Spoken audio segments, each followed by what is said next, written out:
Hey,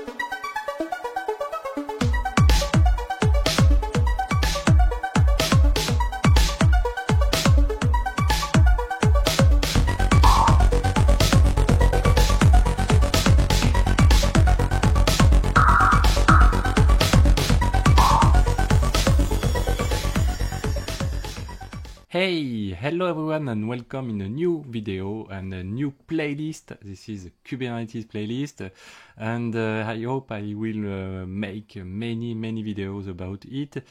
So what we'll do in this playlist, this is a brand new playlist dedicated to Kubernetes. Don't hesitate to subscribe to not miss the next videos. In this playlist, I will introduce you to Kubernetes, of course. Currently, Kubernetes is one of the most well-known technology, and that's why you need to have it into your DevOps toolkit. This playlist will explain not only how to use Kubernetes and its CLI, kubectl or kubectl, but also why and when you use it, and you need to understand it very well. I'll give you many key takeaways to be more autonomous in each video, more accurate, and improve your personal level to be a better DevOps guy. So in this video, of course, this is the first video, an introduction about Kubernetes, but not only on Kubernetes. We need to start from the beginning with containerization. So in this video, we introduce the containerization concept. This is very important to know it, to practice Kubernetes in further. It's essential to well understand on where and why many companies adopt Kubernetes. First thing, I consider that containerization is the main game changer in the software industry for the last decade. Without containerization, no Kubernetes, of course, but containerization changes our deployment method. This is very important in the last decade. We can compare this change like a car industry when it adopts the automotive control chain to produce more and more cars. Since 10 years, we are in the industrialization of the software industry that allows us to produce more and more software for anything. Containerization has become a key practice in modern software development, and here are a few reasons why. First, a uniform deliverable. Containers ensure that the application can be delivered with unique deliverable. Before, you can have many exchange between developers and ops or sysadmins, and of course we have the wall of DevOps. To know libraries, its version, statics, and dependencies. And finally, after some long hours, you could have your apps in production. So containerization allows us to eliminate the common problem that it works on my machine. Second element, better deployment.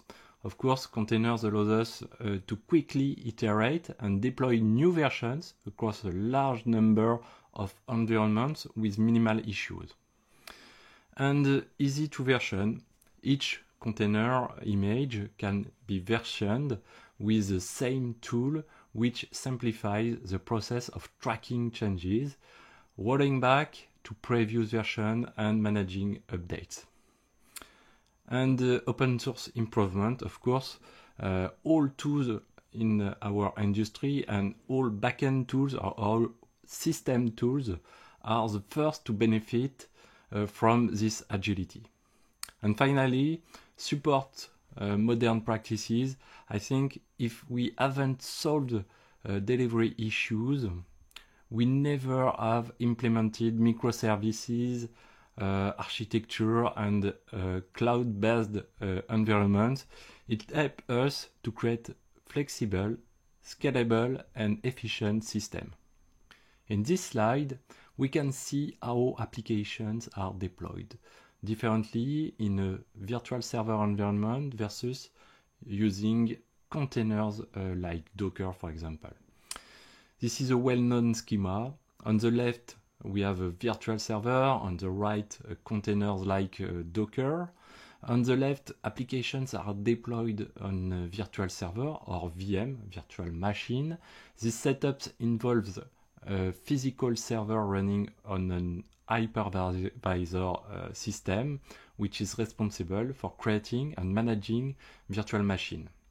Each VM runs its own full operating system, which includes not just the application, but also all the necessary physical dependencies. This creates an overhead because every virtual server needs its own OS instance and emulate many hardware components.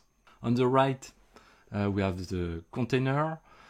Instead of running a separate operating system, Docker runs on a single host server with a container engine like Docker, but not only Docker, and managing the containers. Each container only includes the application and its library and dependencies, but all containers share the same host operating system behind it. So no emulation and only one kernel. This makes the containers much lighter and faster compared to a virtual server. In summary, while virtual servers require a separate operating system for each VM, Docker or containers share the host of operating system and only package what's necessary for the application, leading to faster performance and better resource efficiency. The image is a deliverable. It's different from the C transport, where a container is the deliverable. It's a blueprint or a box that contains everything needed to run an application. This includes the code, runtime, libraries, and dependencies. The image is static. It doesn't run by itself, not on operating system, but serves as the package you deploy. Container, it's an instance of this image. When you run the image, it becomes a container which is alive, running on an instance of the application. You can create multiple containers from the same image, and each container will run independently. And finally, container is just a process running with isolation. Let's break down the difference between an image and a container and the key concept of allocation and isolation. A container is a running instance of an image. It's not just the code and dependencies, but an actual running process that operates on its own isolated environment. Now, two important concepts when running a container are allocation and isolation. Allocation refers to how the container gets resources like CPU and memory. This is managed by cgroup for control groups, and allocation ensures that no container can take up too many resources on the host. And the isolation ensures that containers operate in separate environments, preventing one from interfering with another. This is handled by namespaces, which isolate the containers processes from another container with network and file system isolation. Each container is running on its own environment, even though it shares the same host. Basically, you have multiple container engine level. A high-level container runtime uses a low-level container runtime to add functionalities on the top of it. For example, Docker Engine is directly used by the Docker CLI. It handles everything related to container lifecycle management, such as building, running, and distributing containers with orchestration, for example, when you use Swarm mode, or networking, storage management, and the Docker image creation. This is a high-level container runtime. So behind that, we have Containerd. This is another high-level container runtime and is used by the Docker engine. You can use it for example, for pulling container images, starting, stopping, deleting containers. You can manage many things about container.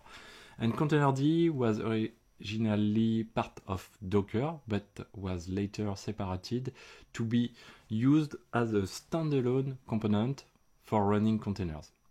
And behind that, we have runC. This is a low-level container runtime. That means that the main purpose of it is to run container in only the OCI model. No image management, no volume, no network. runC is written in Golang, and this is a low-level container runtime. So to summarize, runC is a low-level container runtime implemented for the OCI model and allow you to run and manage container, so you don't have any functionalities, no image management, no network management, and no volume management. On the top of it, you have Containerd, high-level container runtime, with some functionalities on the top of runC, and image management, part of network management and volumes. And the Docker engine, a high-level container runtime on the top of Containerd, add functionality, of course, on the top of it, allow to manage easily images, and you can build images with it, and you can launch and run and manage containers, networks, and volumes. Basically, which tasks do you need to know to be a container administrator? First, you need to build or upgrade images, of course, and when you can do it, you can and you need to run containers. So you need to learn how to run container with the Docker run, but not only, and set a mount an environment around this container, and how to debug and troubleshoot it. But container is just the runtime. This is not production ready directly.